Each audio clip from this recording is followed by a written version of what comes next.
we are opposed around the world by a monolithic and ruthless conspiracy that relies primarily on covert means, on infiltration instead of invasion, on intimidation instead of free choice, on guerrillas by night instead of armies by day. There is little value in ensuring the survival of our nation if our traditions do not survive with it. All right, welcome to episode 150 of the Abuse Hour. It is I, your host, Coffee Long, coming to you unsupervised, unmedicated, and unchecked threat to society. I'm coming at you today from the backwoods shantytown smokehouse with some broke-ass takes and some simple-ass observations. All right, that's enough of that nonsense. I'll tell you something, it's been nice. I have not flown in a little while. It's nice that I haven't had to go to the airport and get sick constantly. However, it also means that I'm not doing a whole hell of a lot for clients, making a few notes here and there. But other than that, times is hard. Coffee may have to tighten he belt. So I'll tell you something, I might look at the Marcus option. I'm going to call it the Marcus option from now on, where I go to like EBT. See if I can't get some of that EBT. Some of them snaps and shit. Come on now. Give me some of that bread up in here. Maybe a Joe taxpayer pay for mistakes. Pay for mistakes. My mistakes and my stakes with the Marcus option. Anyways.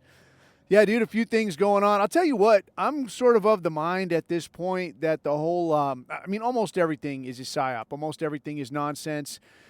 I feel like I guess the only thing I can really say for sure is I feel like there's a big shift underfoot, like plates are shifting under your feet. There's like some kind of a realignment coming, and I feel like a lot of the stuff that we're seeing is more like, hey, look at this, like Greenland. Who honestly gives a shit? You know, I'll tell you something. One of the big lessons that became like painfully obvious when I was overseas is the idea that if you take territory, you now have to defend territory. Like, this is now your shit. You got to deal with this, right? And I think that was, dude, I really feel like the 60s and 70s and shit, like the Vietnam era and this kind of shit. I feel like there must have been a lot of cocaine involved or something. Because some of the decisions, and I guess what made me think of it is that exact idea, and the thing with like this deal Hamburger Hill, and I can't remember the exact name of it. It was like Hill 231 or some shit. But it was the idea that basically the army, some guy with a star on his shoulder decides like, I want that fucking hill. And guys are dying left and fucking right and fighting it out to the last man and, beating guys to death with fucking sticks and shit. And it's like, all right, we got it. What do we need this for? Nothing really, dude. I just wanted to have it. And then leave. That's it. Like, that's it? Like, all these motherfuckers died and you got this fucking hill that you needed so fucking bad. And now what? Well, we can't hold it. I mean, look how hard it is, to hang on to this thing. And these fuckers, they'll come up here and kill you. So, no, go ahead, fall back. Go back to the camp. Like, what the fuck is going on? What is the logic here? But this is kind of the same thing, I guess, when I look at this Greenland thing of, like, why would you want more land? Why would you want more property to have to deal with? Like, it's more people you got to deal with. Like, there's some of these ideas of, like, we're going to stand up ideal American cities for the first time in a long time. America is going to build cities from scratch. It's what we do. We do it better than anyone, and I do it better than anyone here. We're going to build cities. Like, dude, America is a really big fucking place. And, you could, if one were so inclined and had any real reason to do so, you could go out there and just build a city. We know how to fucking do it. Obviously, like, Vegas is there. Phoenix is there. You could do this. Just pick somewhere in the middle of fucking nowhere. I mean, there's all kinds of room in Texas. There's all kinds of room in Arizona. There's room in Utah. There's lots of room everywhere. You could build a city. You could build a city of 100,000 people. You could put this together overnight. This is not a problem.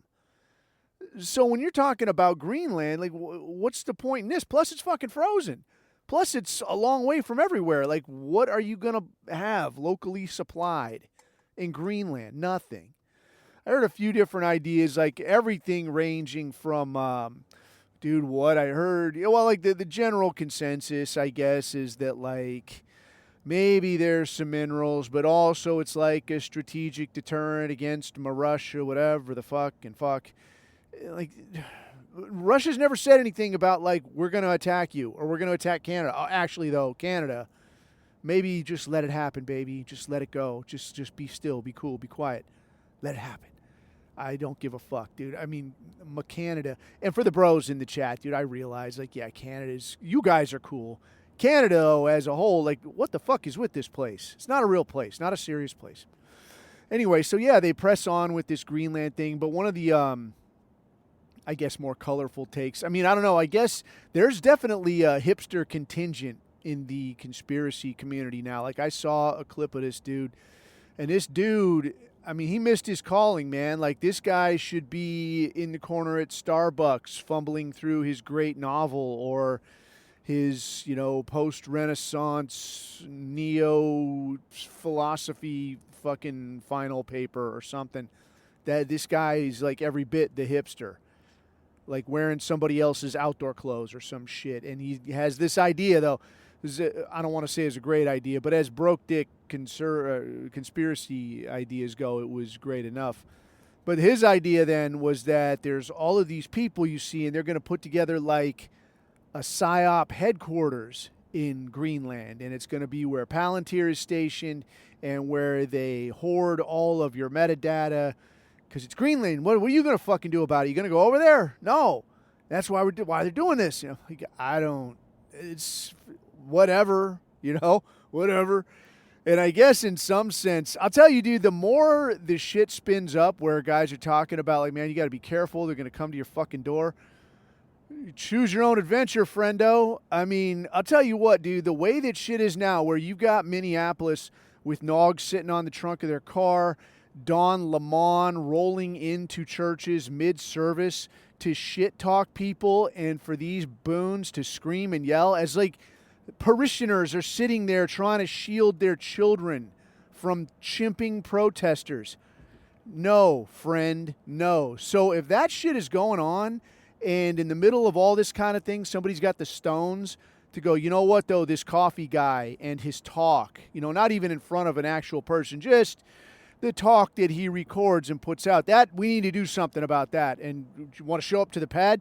I'll give you my address, dude, and we'll just see how things shake out. I don't know if it's a good idea. You make your own fucking decision. But I saw that I saw a clip that was going around where some cop in Florida like rolled up to somebody's house over like a Facebook comment, and I can't remember what the comment was. It was something about a mayor, like the town mayor somewhere in some town in Florida, and suggesting something about, when this guy gets what he deserves, like something like this, like very, very vaguely suggesting that, I mean, really, that's it, nothing specific, but maybe, I guess you could say, alluding to the idea that at some point, some form of discomfort might be visited upon this guy, not suggesting like, hey, somebody should go do this, or I'm going to go do this. Like, it was really like, at some point when this guy gets what he deserves. And that was really it. I mean, you see the suggestion, but you could also see, like, this is not anything. This is just boomer talk, on the fucking interwebs. But John Law, whoever this fucking guy was, rolls up and is like, oh, this post right here, yeah, I just wanted to, just curious, just want to see, what you're meaning by this. Like, dude, and the guy, whoever it was, is standing there entertaining this shit, like, oh, well, having this conversation. So, at risk of sounding like a broken retard, I mean, let's revisit this. Step one, what are you doing here? That's you. You open your door. John Law is there. You open the door. What are you doing here? All right? Because it could, if it could be something like, yeah, your grandmother was just in a car accident, your kid is sick, the fucking street is flooding, I got to evacuate you. All right, you don't need to be an ass straight out of the gate, you don't know what the guy's there for. But do tell me, what are you doing here? Why are you here? What can I do for you? Oh, well, it's about this post. You see, if it's anything that's not some kind of thing that you need. Because what I find interesting is what you see with a lot of these cops in this is they'll package this thing as you need. Yeah, you just need to explain to me. Like, motherfucker, I don't need any of that. I woke up this morning not needing that. I do not feel a need to, like, find you and, like, hey, I just want to make sure you understand. I don't give a fuck what you understand. What you understand is not my fucking problem. All right, and we could say, like, if we were living in some kind of peaceful community or something, then, yeah, I don't want to stir the pot, man. Things are good here, and if I gave the wrong impression, okay. Nah, man, fuck that. Because the way that things are and the things that these people are allowing to slide while at the same time cracking down on you for what you might mean, I don't think so, friend. You made the wrong fucking choice. You backed the wrong fucking horse. So as long as you're here, why don't you explain to me what the fuck you're doing on my porch? Well, this post, I just want to, you need to explain it to me because maybe I got the wrong impression. So, one, I don't need to explain shit. Two, do you have a warrant? If you got a warrant, then you could probably wouldn't say shit. They just open the door and walk on in. But if they're rolling up with something like this, I very seriously doubt that any judge signed off on, like, yeah, get down there and get to the bottom of this Facebook bullshit. I'm not going to have this kind of thing going on. Not when I've got coloreds with guns in the streets to look after and make sure they're okay. I mean, how are they going to feel if they read this, right? No, we're not playing that fucking game. So, question 2, do you have a warrant? No, obviously they don't. So the only other thing you got to say, and this is up to you. I mean, honestly, me at this point with as much shit as I've seen, is I'll tell you what, and you've heard me fucking say it, that, like, look, man, don't piss people off if you don't have to. Don't make enemies if you don't have to. Don't make it worse on yourself if you don't have to. At this point, though, when you got gay Negroes rolling into churches mid-service with people yelling and howling, and there's fucking kids in there, and their folks are like, oh, it's okay, it's going to be all right, it's okay. Okay, we're past that, dude. Like, any of the goodwill that I could have tried to foster with some shit like, hey, no, man, no big deal, yeah, all right, hey, I just want to know, do you got a warrant? That's off the fucking table, dude. The mask is, like, full mask off mode. They want you scared. They want you fucked with. They want you losing sleep. All right, well, guess what, dude? This fucking street runs both ways. Do you got a warrant? No, I don't. Get the fuck off my porch. Disappear, motherfucker. And, hey, where you go from there, state dependent, that's up to you. Again, like, you choose your own adventure. If it's me and a guy wants to be a pain in the fucking ass and, like, oh, I'll show you. You don't talk to me that way. I'm a representative of X, Y, and Z. Well, guess what, dude? It ain't going to go like you think it's going to go. Yes, I'm a little fucking heated over the way that shit has gone. And I'll tell you what else it sort of heats me is, as much as I hear on our side, we talk about, hey, man, don't make it worse. Let's try to, de-escalate, try to keep shit cool. And, make things go, don't make it fucking weird, right? Let's try to fucking be cool and see if cooler heads can prevail and maybe things swing back and, sanity prevails and this kind of shit. Clearly, though, there are people who could contribute. And again, decision makers, cops especially, dude. And I guess the thing that really bothers me in that sense is the idea that, with, like, your politician, your Mr. Mayor, your this kind of shit, that guy is chasing power, that guy is chasing money, and he will jump in bed with whoever the fuck can provide it to him. So if that's Shlomo, bet your last wooden nickel that guy is going to play ball, and he's going to be in there, and like, yeah, man, I'll do whatever the fuck you say. You want me to get rid of these white people? You want me to truck in these Somalians? I'm your guy. I'll fucking do it. And he'll do it, and he's getting his. And then there's no question. Like, yeah, this guy he's your enemy. He hates you. He wants to see you destroyed. That's pretty upfront, right? But the thing with cops, though, is, like, maybe you started out thinking that, like, I'm going to restore order. I'm going to help out. I'm going to do the right thing where I can. I think it becomes pretty apparent pretty quick what you're actually involved in. And if your position, and this is my perspective, but if your position is that, you know what, fuck it, man, I don't want to be an outlaw. I don't want to be somebody that has to, like, struggle to get by and not have stamp of approval from Big Hebrew. I don't want that, so I'll just do whatever they say too, even though you're getting shit out of it. But then to come to you like they're some form of high and mighty and arbiter of right and wrong. Like, dude, you're a coward, dude. That's all it is. Like, you're scared of being disapproved of. So one option is like you come on with us and like, yeah, dude, I got to find a way to stay alive. I got to figure out what the fuck I'm doing, figure out how to get this rent paid. Or your other option is, yeah, man, they'll give me a gun, they'll give me a pat on the head, and all I got to do is butt stroke the people that, I should be sticking up for. And they take that option. And like, dude, this is fucking spineless, dude. I mean, I guess you could say that, like, well, how does that parlay into like the situation of this silly bitch getting smoked by the ICE dude? I mean, to me, this is like a fight between rival gangs, man. One gang is a pain in my ass on some occasions. The other gang is a pain in my ass on different occasions. If I see one of them smokes a member of the other gang, I don't got to take a position on that. I don't got to be like, oh yeah, but don't get it twisted, bro. Like the fucking Crips and Bloods are shooting it out. And that guy that used to steal my kid's lunch money catches, a parted haircut. And now, where do I got to be? Yeah, but that guy, I don't dig it. The guy that shot him, I don't care about. I don't like him either, though. I don't need to say that. I don't care. I can just watch it self-destruct. It's not my fucking problem. Anyway, yeah, I guess the impression I get, though, is that things are kind of happening and things are shifting.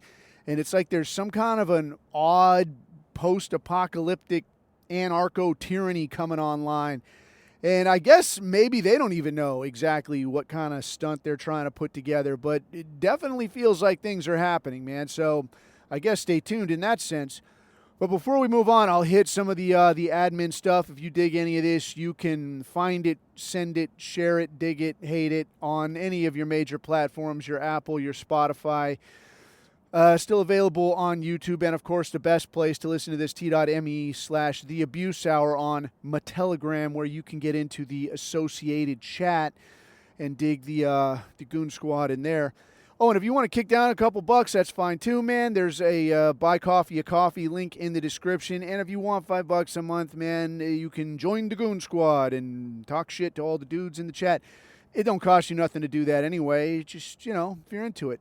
Other than that, there's also a link to the Abuse Hour hotline. And I'll tell you, for a while, I was digging the hotline action, and I'd take some of those and I'd make little clips out of them. But it's like barely anybody sees them. The dudes in the chat see them, and that's well and good.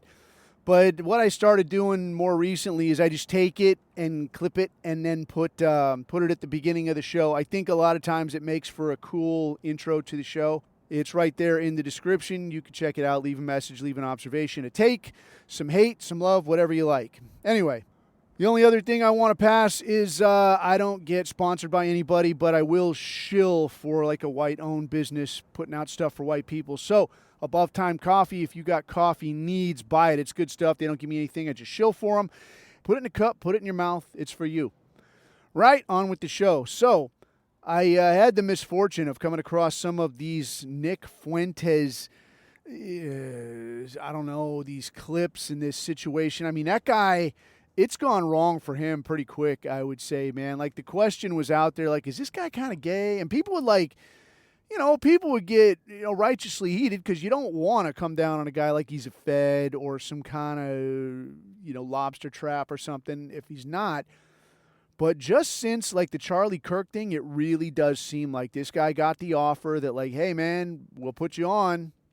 It's going to be kind of a little reverse grip thing here where, we talk about how much we hate you and you're the worst, but we're going to quote you, we're going to clip you, we're going to have edits of you, you're going to get interviewed, you're going to be talked about in government. The money's coming your way. All you got to do is offer some of these, lukewarm takes that sort of walk people back from some of these more Hebrew dangerous positions. And you're in. And the guy appears to have taken it full-throated, if you will. And he's out there now talking about, like, yeah, I'm going to back this gold thing. They're going to give me this gold thing. And yeah, dude, the precious metals thing, it's on the up and up, and that's well and good. But this dude, he's talking about, like, yeah, they're going to give me Mark Levin's deal. They took it from him. They're going to give it to me. And, I wouldn't take something like this, but it's 7 figures, bro. So it's going to give this idiot like $1 million to talk about, make sure you mention gold. And for a guy to go from completely debanked and deplatformed to now getting a 7-figure deal to talk about something that people are buying anyways, don't fucking try to tell me that the fix ain't in, man. Clearly the fix is fucking in with this guy. But apart from that, there was this clip going around where like him and Andrew Tate and his whatever brother, I guess, Tristan Tate, who I don't really know so much about either of these balloon heads. I know they're like these mulattoes with just shit accents. I don't know what that accent is. It's like some kind of, I don't know what it is. It's like British / Canadian / undesirable. But he's got these two jokers. He's got this guy Sneeko, who again, this guy I don't know, but I do know that like Sneeko, how'd you arrive at that fucking name? Like, what were you, fucking 12 and you were playing video games and now you just decided to be some kind of streamer? So I'm just going to keep the name I always had, like, since I was 12, like 5 years ago. And now I'm fucking Sneeko? I don't know. But apparently he's like some half Hebrew, half Tunisian, half something else. I don't know what the dude is. But he's in there, and who else, man? Some kid, Clavicular, who again, you know, appears to be one of these quasi-femboy types that, yeah, you see what the fuck's going on here. But these characters, man, and I think maybe there's somebody else, but I don't know enough or care. But these characters now all hanging out together, they go to some nightclub, some Jewish-owned nightclub in Miami, and don't tell me that the fix ain't in on this shit, man. You know, you go to a Jewish-owned nightclub in Miami, you're all hanging out there, you're getting videoed, there's no women around, you're just standing there with each other, staring at the fucking room, and then, oh, what should happen to come on? And they go, ha, Hitler. Yeah, that's cool. What are you trying to say to me? That, like, the DJ didn't know that there would be static over that? You fucking knew, man. This is, you know what this is? This is like an off-ramp. This is a kind of way, you know what this is? This is like if you're a parent and you want your kid to stop saying something or wearing something or hanging out with certain kinds of people or listening to certain kinds of music, you don't just ask them, stop, stop, stop. You start doing it yourself, right? Like you want them to stop wearing Ed Hardy t-shirts. What do? Don't ask them to just stop wearing those.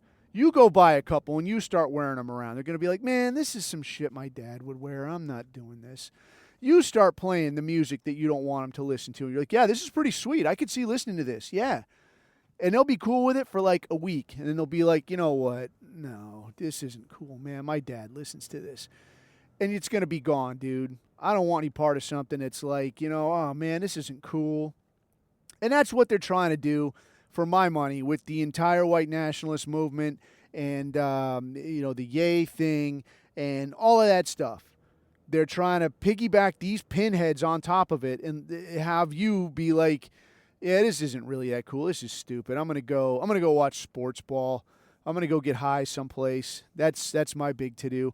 They tried to come out with this thing of like, oh, yeah, you know, we don't know how that happened. This is pretty bad, dude. We're going to deal with it, dude. And somebody's getting fired, dude. And yeah, some people have been fired, dude, because this isn't how we roll. And this is Jewish-owned nightclub. Yeah, it is. It sure is. And somehow you had a DJ that had no idea that this wouldn't be cool. Like, he never even heard of this song. I would never suspect it. It might hurt somebody's feelings. I would never have guessed that somebody might complain.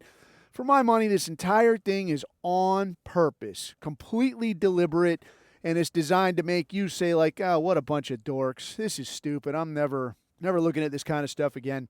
And then you keep watching this thing, and I mean, and this is kind of like, to me, is like the giveaway. Because, I mean, I would never go, now obviously, I would never go to like a nightclub, but kind of like the flow, I think, of how the nightclub things seem to kind of rise and fall was the idea that, like, back when, I'll tell you what, dude, like back when in the 90s, you could go to a nightclub and it was cool, man. Like, you go in there and, yeah, drinks are a little spendier, but it's not that big of a deal. The drinks are a little spendier.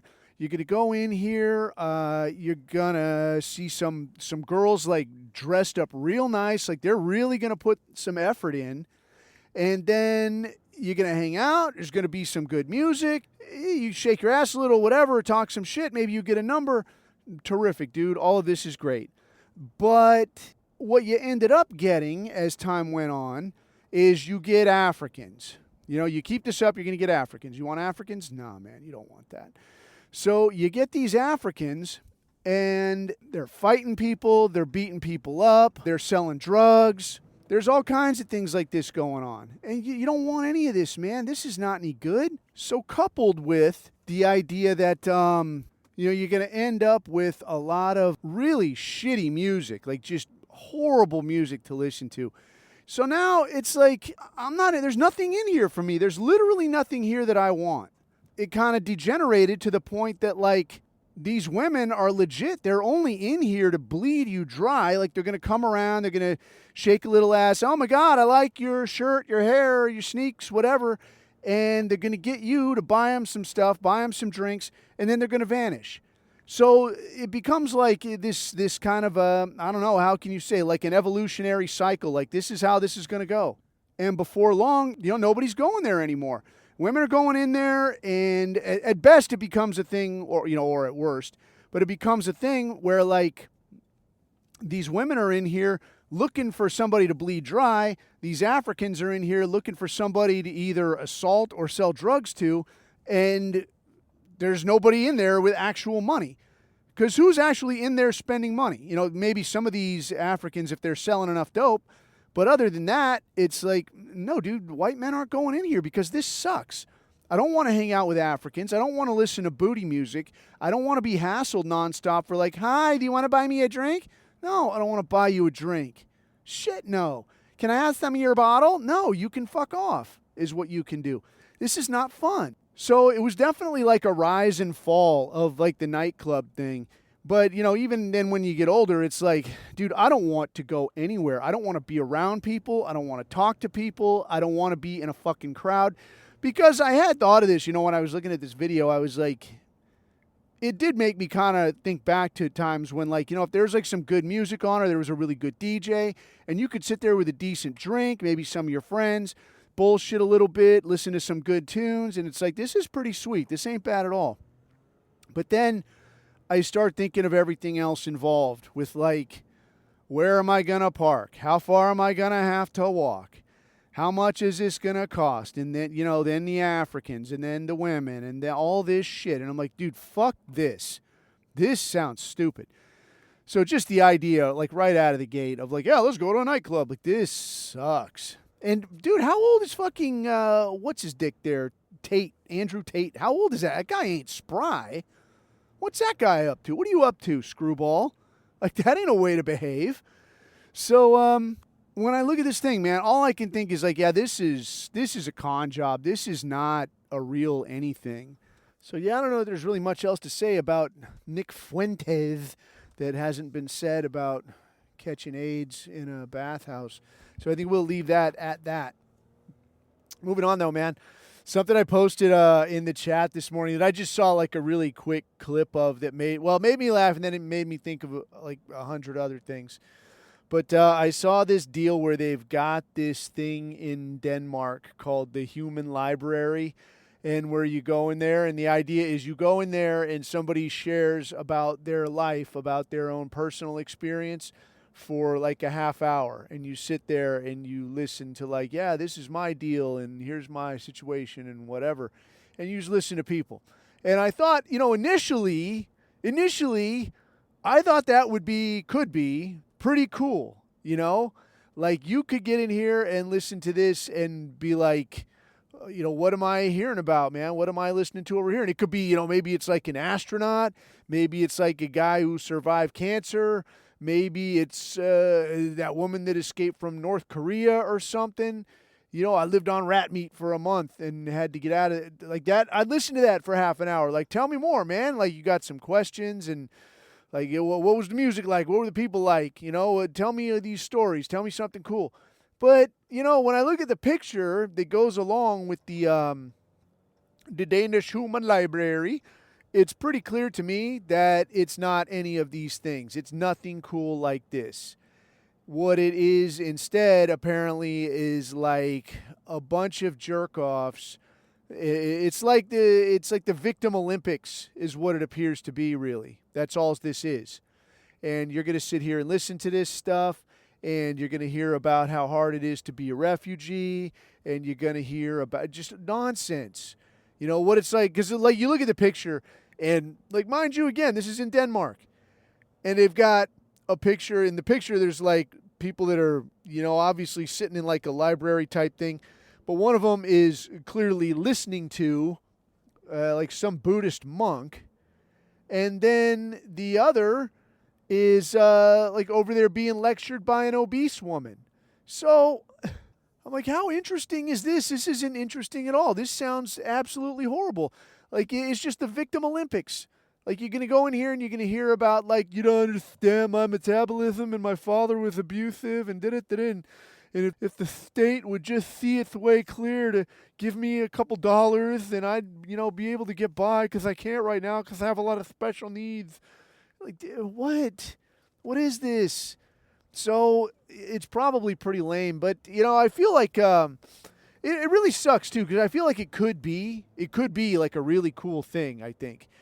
Like, if you had, dude, I feel like if you had, like, a list of, like, here's the stuff you could hear about, and you had, like, you know, whoever you are, even if you were, like, a Buddhist monk or just some fat chick, like, if it was, like, what's the coolest thing that you were ever involved in? What's the funniest thing you ever saw?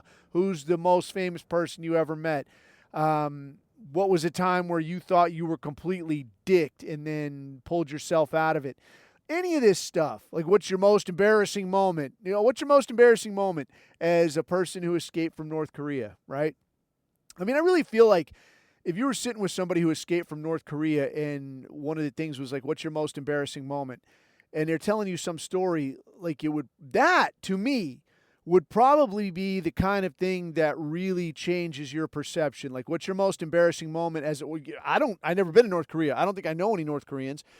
But I'm inclined to think that, like, when was the time that, you know, you were the most embarrassed or felt like the most eyes upon you? It would probably be some kind of, like, one of them public struggle session type things where you made a joke that got taken the wrong way and you had to stand up in class and you had to go around with, like, you know, insulter of the regime pinned to your shirt, you know, and you had to keep that piece of paper immaculate for the entire week.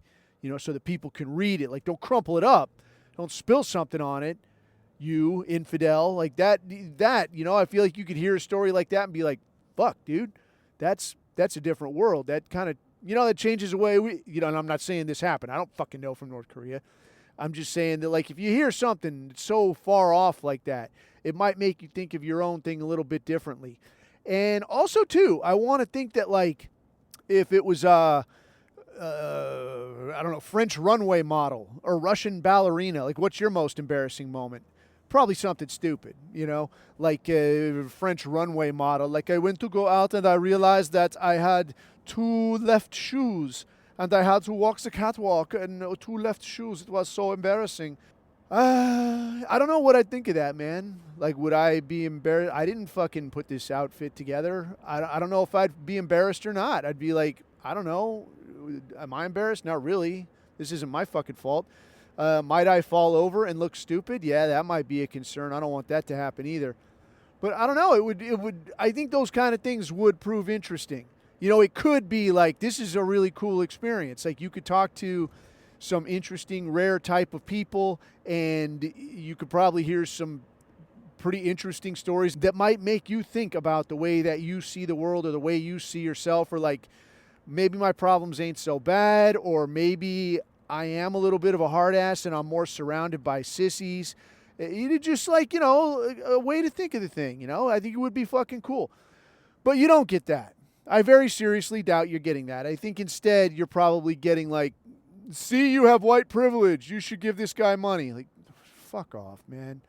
Absolute waste. But anyway, that made me think, though, of some other things that I had seen recently. And I've said it, I don't know, a bunch of times, but some of this stuff that I see with women complaining about, it's so hard to do X, Y, Z. It's so hard to find a good man. It's so hard to be taken seriously at work. I saw a video recently, man, about some woman it was like a series of women complaining that, like, I have a metric shit ton of student debt. And what these broads don't seem to understand is, like, student debt appears to compound differently. Like, I don't have student debt because I was dipshit that was in the military. Like, the way my student thing went was like you could just go and it's called CLEP, College Learning Equivalency Program, I guess. And the idea is here, you just go into the education office, on base, and you can test out on all of these different college courses. So you basically, like, no shit, I did this thing, and I can't remember if I talked about this before, but I did this thing. And where I was for a piece of work, you see I got to talk around some of this shit, but where I was for a piece of work, they sent somebody in from this base, and they're like, hey, as long as you're going to be here, we like our enlisted people to get a college degree. We encourage getting college education. You can go to the education office and CLEP out these courses. And I said, like, dude, I'm not your college guy. Like, I don't like college. I don't like sitting through this shit. I think it's gay and retarded. I don't want anything to do with it. They're like, dude, it's free. And now, if and when you ever get out of the military, and this was before there was a war on, so it really was like, you're going to leave here at some point. You don't want to leave with just like, what'd you do? I carried heavy shit uphill. That's all I did for a long time. No, have a fucking college degree. So finally, I'm like, all right, man. And I walk into education office. I'm like, look, man, I don't know what is a fucking credit hour. I don't know what is a unit or a semester or any of this shit. Just point me at things and tell me to do them, and I will do it. So this chick was like, all right, do this. I'm like, all right. So I just go home. Like, you take a fucking page that's like world history, and you go home and you read up as the things that it'll say to read up on. And now you go back in here like a week later or whatever, and you test out on a college world history class. And if you pass, you pass. If you don't, go fuck yourself. But it's all undergrad stuff. So, like, you're not going to walk out of here with more than, like, a bachelor's, right?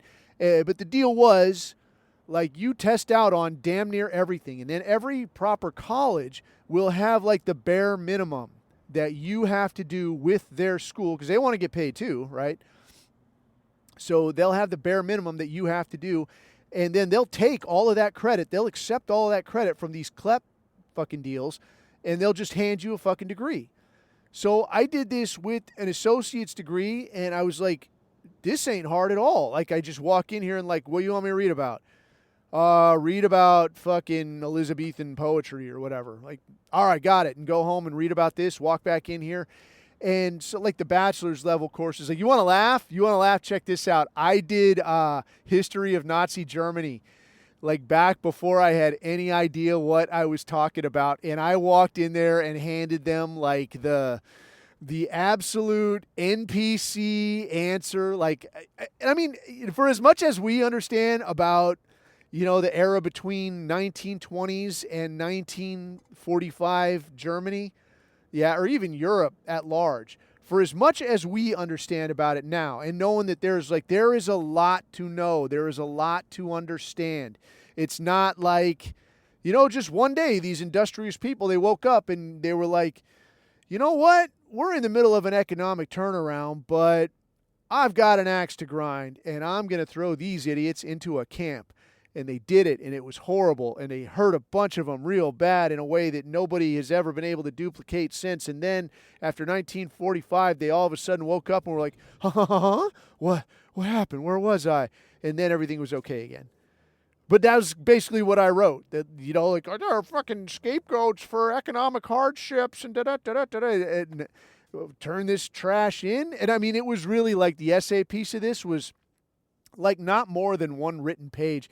And the way that this was done, like it was like pretty cheap, no shit. It wasn't even like on lined paper, like handwritten, like just a blank page like you might see in grade school. Like, draw a picture of you and your family outside your house. Draw a map to where your dad keeps his valuables. But It was legit, like just a blank page, like, hey, write, like a general synopsis or what you think could have been done different, or or how we could have acted earlier, to save some of these poor grabblers. But man, I filled this thing out, and NPC, he's a good boy. I got my fucking pat on the head, and I guess for what it's worth, whoever graded this thing probably had no idea neither. They're probably the same NPC I was. I guess the difference is that I'm not the same NPC they are now, and that's what sets us apart. Anyway, I digress. So, college, yeah, man, I knocked that out, and I didn't incur any college debt in that sense, which is nice. I did end up doing like a grad school program. I was in a PhD program. I'm not going to get in the weeds on that, but I'll tell you that I was in a PhD program, moved all the way through a master's program.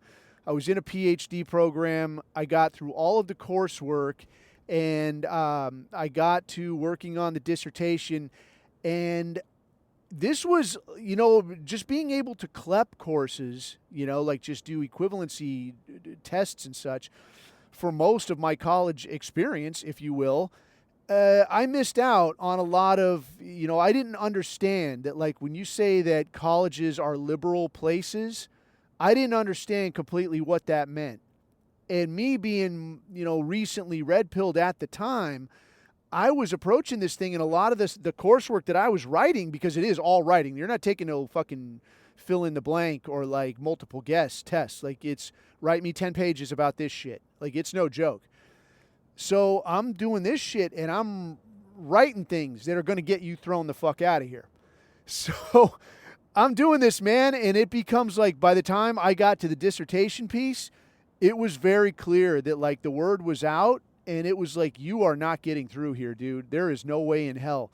So there became one point where, like, I got, they'll write out, like, write your, like your question statement, like, what are you trying to figure out here? How are you going to approach this thing? All of the, like, kind of the introduction type stuff, right? So all the introduction stuff, like midway through, they're like, yeah, we're going to change some of this. The school's changing some of it, so you're going to basically start over. So when you're doing this, you're doing what would, you're sucking up the time that would sort of count as a college class, except you're not sitting in a class. You're sitting like at your house. Even if you were at a proper college, you would be in the library with some books and a lot of articles and reading through this shit and trying to come up with, like, what am I trying to say? How am I trying to say it? What question am I trying to answer? How am I going to approach this? How am I going to determine if I know what I'm talking about or I don't? So you're trying to figure all this shit out. And at one point then they'll have, like at this particular school, they had you write out like what they call the question statement. Like, what are you trying to figure out here? What do you think you're going to arrive at here?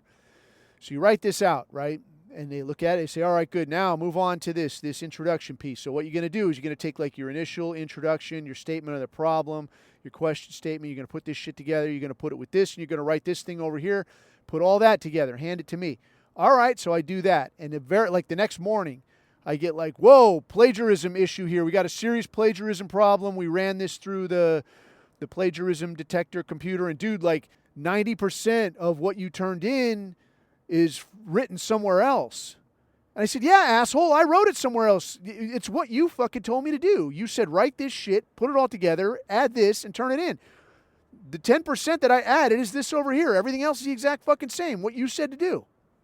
And they're like, well, I guess it's a good thing that you're getting out in front of this because we're going to have to address this. I'm like, no, there's no fucking address, So I think at first they kind of thought I was going to be like some spineless academic and like, okay, whatever you say. And I'm like, no.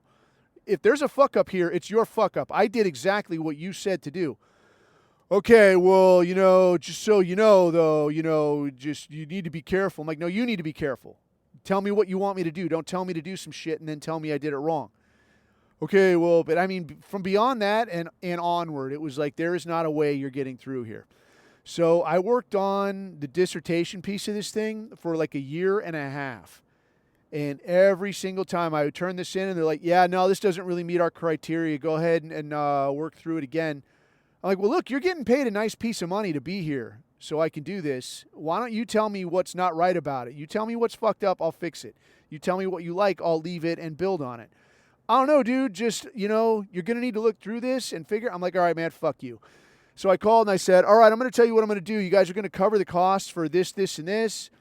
Somebody calls for a transcript. Here's how it's going to go. You're gonna fucking report what I actually got, because they'd pull some other shit too, where they wouldn't grade a paper or they wouldn't enter the grade that I got. So I'd have a paper that counted as a 0. And so for the course, I would have a B. And I'm like, dude, I don't have a fucking B for this. All my papers are fucking top shelf. You asshole said so. You're going to fucking fix this. And I'm not going to hear any shit. And in return, I'm not going to tell the VA how this went down. Does it sound fair? They're like, yeah, that's fine. Because what it became was like, we're going to fucking run out your GI Bill money. We're going to burn through all that. And then when we're dipping into your own pocket and you can rack up a little bit of debt, then we're going to go ahead and push you through this and you're going to get out the other side. And I had mentioned this before on another episode, but there was like, what got me going on this was I really thought like, all right, dude, maybe I just don't write that well. Maybe I'm not understanding what it is you want. Maybe I'm fucked up. Like maybe I'm not that bright after all. And then I look at some of the other shit that's out there, because one of the advisors that they gave me was some fucking woman that, you know, wrote me these flowery fucking emails, and I know that as an academic, you're going to blossom and you're going to grasp these concepts and you're just going to soar. And I'm like, this is fucking bullshit, dude. But they'd have these little, you know, references of like, look through here, get ideas for, you know, what a good paper looks like, and this for what a good, you know, problem statement looks like. I'm like, all right, man. So I'm looking through this stuff, and one of the ones that I saw was a paper by some African woman called That I Might Be Easeful. Now, this was over a decade ago, so it really made an impression. That I Might Be Easeful, and it was all about the African-American childbirthing experience, you know, in a society that systemically discriminates against her. And I'm like, okay, let me fucking get my head around this, you know, because, you know, you're telling me that like this right here, this is a pass, but me like not being completely retarded, even if I was completely retarded, I should be able to pretty much throw up on a paper and get this through your little system here. So clearly there's something else in play here. So I just said, you know what, dude? I think I've had enough of this. And just the fact that they were like, yeah, that's fine. Go ahead and leave. We won't say nothing. You don't say nothing. We'll just call it a day. And just that fact that it went that way to me was like, yeah, I could see how this is going, dude. This is very much like, we just don't want you in this fucking club. So, yeah, though I did spend plenty of time in the academic scene, but I never spent enough time to really rack up anything you could call debt. So anyway, circle jerking back to this situation with this video I'm talking about. There's this video with these women, and they're all crying because they've been paying on their student debt for years, but it's not going down. And in one case, this woman is talking about she was paying the bare minimum, and it actually went up. And apparently the deal with student debt is that this is something that can't get wiped out through like bankruptcy court. Like, yeah, you're bankrupt. Good for you. You still fucking owe. On top of which, and I don't know how this is legal, man. Maybe it works like a credit card or some kind of shit. But the juice is always running, man, and it don't apply to just the principal. So whatever that interest is, it gets stacked on top, and the next time around, that gets figured into the entire fucking sum, man. So if you owe $100, next time around you owe $117.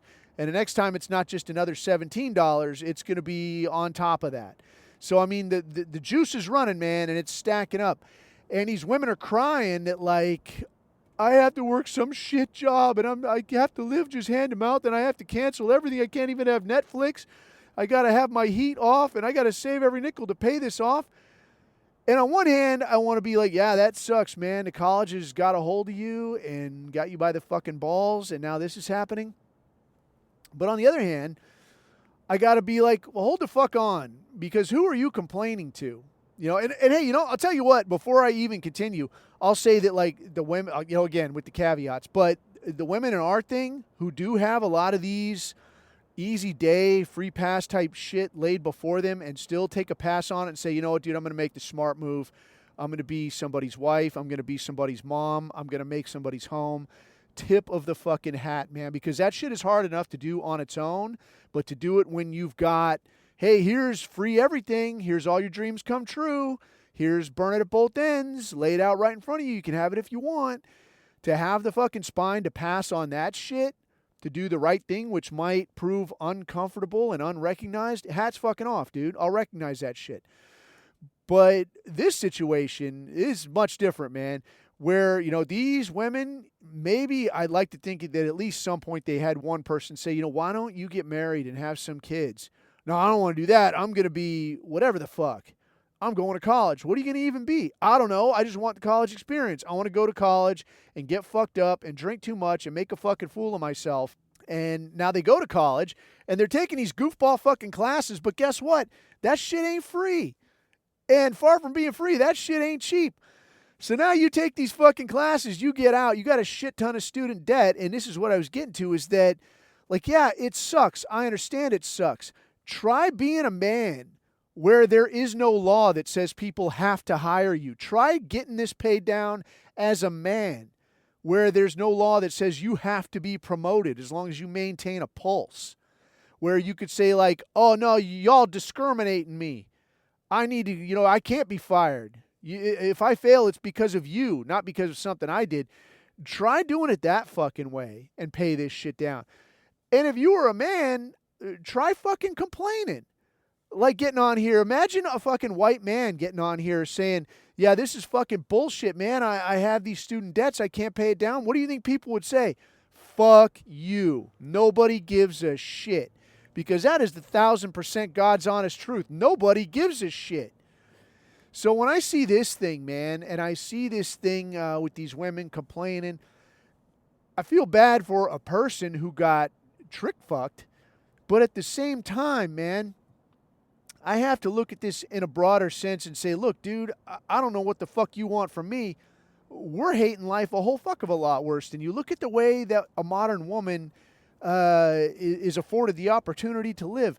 The way I heard it put the other day, I think summed it up pretty nice, that the modern woman has the easiest existence in the history of recorded human experience. Like there is no time in history where somebody had it easier than the modern woman. Even if you were royalty, centuries ago where you had people waiting on you hand and foot, you probably still had a harder time staying alive than people do right now. There's nobody that's ever had it easier than the modern woman. Even like a king in centuries past, that guy could die of dysentery just as easy as anybody else. That guy didn't have air conditioning. That guy didn't get to go on vacation around the world and see all the sights. He didn't do any of that shit. But modern women, they'll not only have that shit, all the benefits of modern medicine, they can get somebody else to pay for it. Like, hey, I feel like going on vacation. Who likes to travel? I'm such like a, what the fuck do they call that? I have like wanderlust. Like I like to see everything and like experience like everything around the world and stuff and everything. And it's like, motherfucker, you have to do nothing to get this shit. You can walk in here and say, I want to be part of the man's club. I want to make decisions. I want to make my own way. The trouble here, though, is well, there's a really good book by a dude named Will Ferrell.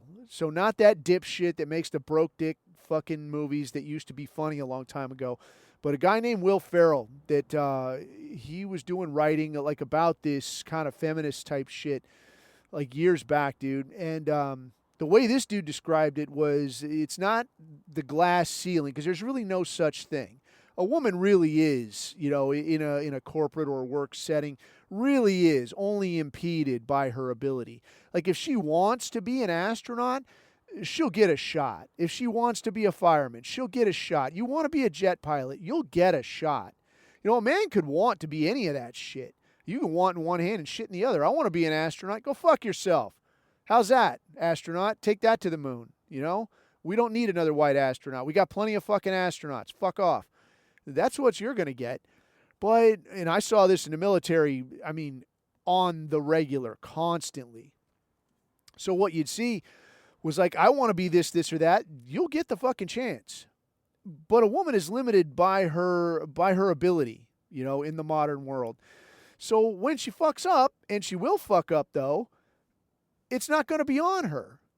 So the idea here of the glass cellar is that like glass ceiling, no, man, there's no limit to how high you can go. You're the limit to how high you can go. But there's very much a limit to how far you can fall. Because if you completely suck and you eat shit and you fuck up everything you touch, you still have the option to step back and just say, you know what, I just want to be treated like a lady again. And people will open doors for you, and people will pull out your chair, and people will pay for your lunch and your dinner, and they'll pick you up to drive you places just so you can go pick up a few things. People will do that for you. Men will do that for you. And you don't have to do shit. And if they got the impression that like, oh, maybe I got something going here, maybe I'm driving this broad around and I'm buying all her meals and I'm carrying all her shit, and maybe there's some ass in my future. No, not necessarily. She could just say like, oh no, I had liked you that way. Even if she's giving the impression and flirting heavily, she can always say like, no, I changed my mind.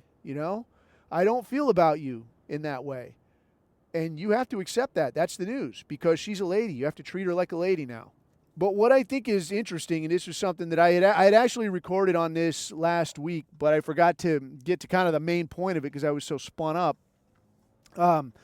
The way this is affecting the dating market and the mating market, if you will, is that men just ain't interested anymore. And you see people talking about this. So like men are just, they're opting out. And that sucks because the world needs more white people, yes? But what you're seeing is that like men look at this and are like, you know what, man, fuck this, dude. Like, why am I going to go? Like, it's hard enough for me as a man to get a job. But now with the little bit of money I get at my low-level position, because there's no law saying that I have to get promoted, so I won't get promoted. Shaniqua and Tyrone and Jane over there, they'll get promoted. I will not. So with the little money I get, now what? I'm supposed to go and entertain this broad and listen to her bullshit stories and her complaints on the off chance that she decides to cough up some ass. And if that happens and we end up getting married, then she still retains the option to divorce me and take half of my shit. And it'll still be all my fault too. So do I really want this deal? Fuck no. Who in their right mind would want that deal? Nobody wants that deal. So men are kind of opting out. And what it appears to have become, man, and because like I said, dude, this is like the easiest time for people to stay alive in human history. And the way that that's kind of demonstrated, I think, was, like when you look at the libertarian thing, like we know that this is a complete joke, right? This is a silly fucking concept. But there was one valid point that I took away from Ayn Rand, again, Hebrew broad. But there was one valid point that I took away from this school of thought. And that was that as a society develops, people are able to make their living further and further from that subsistence level of labor. So, if you just all got dropped on a desert island, everybody's time would be occupied with, I got to find food, I got to build a hut, I got to find water, I got to make sure this water is drinkable, I got to find a place to shit where people aren't going to walk in it and track it back over here to where we're trying to live. You got to figure out all these things. Staying alive is a full-time job. And in a lot of the world, staying alive is still a full-time job. So in a lot of the world, you can't just get out here and, decide to be a flute player if you want. Like, flute player, you fuck off, dude. We're not doing that. But in the States, you can do that. If you want to be a flute player, you can be a flute player, and you'll be able to stay alive because, all the other things are taken care of. Where does the food come from? Where does the water come from? Where does my house come from? That shit's all handled, man. What's going to happen after I take a shit? Don't worry. All that shit is handled. So when you say, oh, I met a plumber. Oh, I met a construction guy. Oh, I met a farmer. Oh, I met a soldier. Oh, I met a mechanic. Some broad says this to another. It's like, ew, what the fuck? Even though that guy provides an absolutely critical skill, yeah, society's advanced enough where now, no, you can make a living being a ballet dancer or a flute player or whatever. None of that shit matters. But what you're seeing as men start opting out and like, you know what, fuck this, man. I don't want to be part of this society no more. It's starting to fucking crumble. It really is starting to crumble. Like, imagine if we started from scratch and you had to build all this shit right now. Like, these roads, these housing tracts, these supermarkets, these farms. How would any of this shit be up and running? We'd be fucked. We've got so many useless people. It's like people would die off in droves. But because it's not worth anybody's while, the people who have the ability or the potential ability to do these things, they're like, man, fuck this, dude. I'm not going to do anything for you people. You don't care about me. I don't have to care about you. And they're just sitting back. So what is interesting, I think, is where before it was a thing of I'm trying to find like the best looking woman I can. I'm trying to find a woman that'll be faithful to me, a woman that's going to give me quality offspring, a woman that can be a good wife, a good mom. You want to find these things, but those things are really just barely out there. Right now, if you're a man, really all you're shopping for is potential. I think maybe if I'm patient and maybe if I lean on her enough, maybe under the right circumstances, and maybe she could become these things. And that's what you're selecting for. But the interesting part to me is how at this point we're selecting more by virtue of disqualification. So we're not picking to say like, I want this, this, this, and this. Because you ain't ever going to get that. That ain't fucking happening. Instead, we're picking according to disqualification. Like, what are your absolute no-goes? Broad that already has a kid. No. Okay? Some woman that has a black kid. 10 shades of fuck no.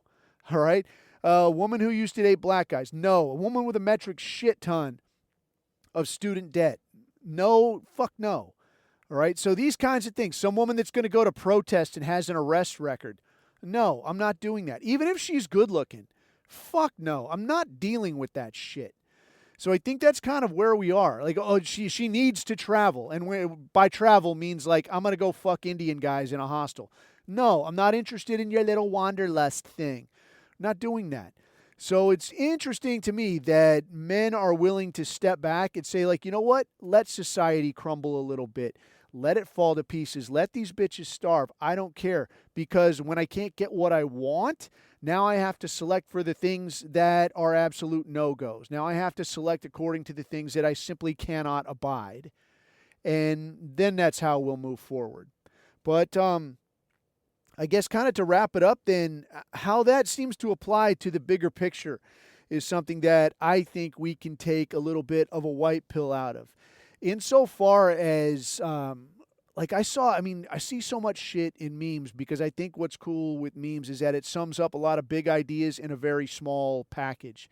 And I saw one that said, if you're a white man under 40, that you can safely say that you have been discriminated against your entire life. So what that means is like from the time you got put into fucking preschool or kindergarten, you're being shown books that deliberately exclude people like you. Hey, here are some friends. There's a white girl and a black kid and maybe an Indian kid, and there's a kid in a sombrero. Where are you? Well, there has to be a bad kid. Maybe there's a bully in this story. There's a kid that takes other kids' toys.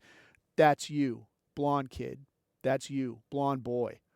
You're the problem here. You've been dealing with this your entire fucking life. You see the coloreds bitch about this shit. Y'all, we behaves criminal because y'all assumes we's criminal.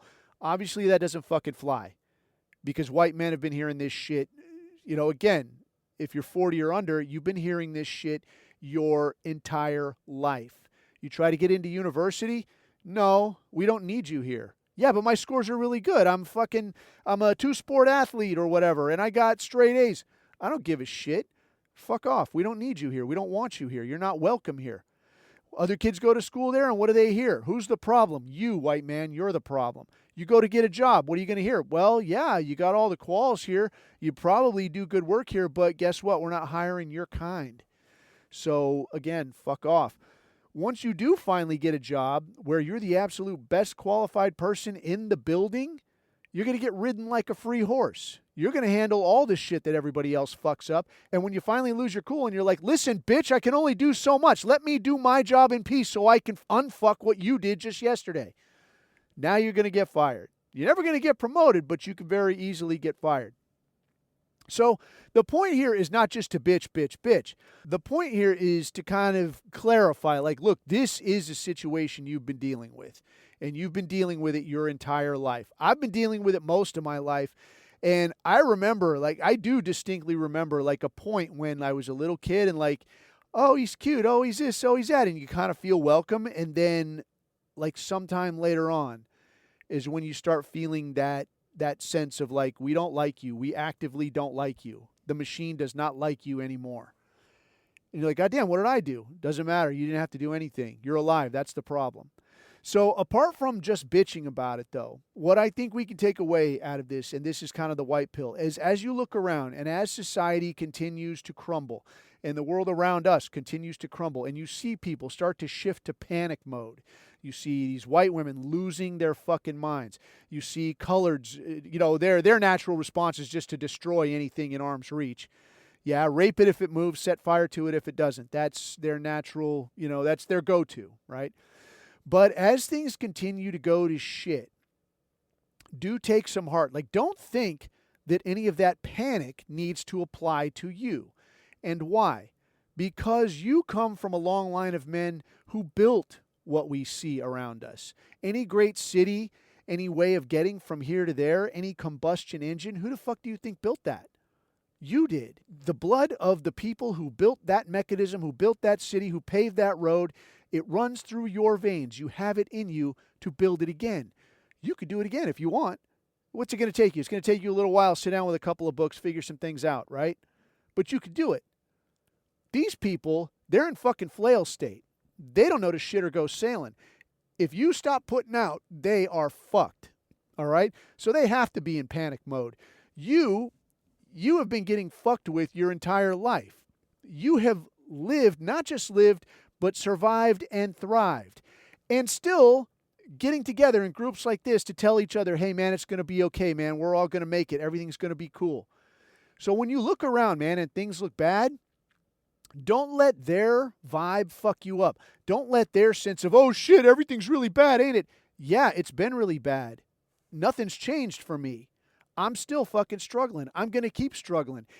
But the takeaway is once there's no mechanism to prop these idiots up, they're going to fucking collapse.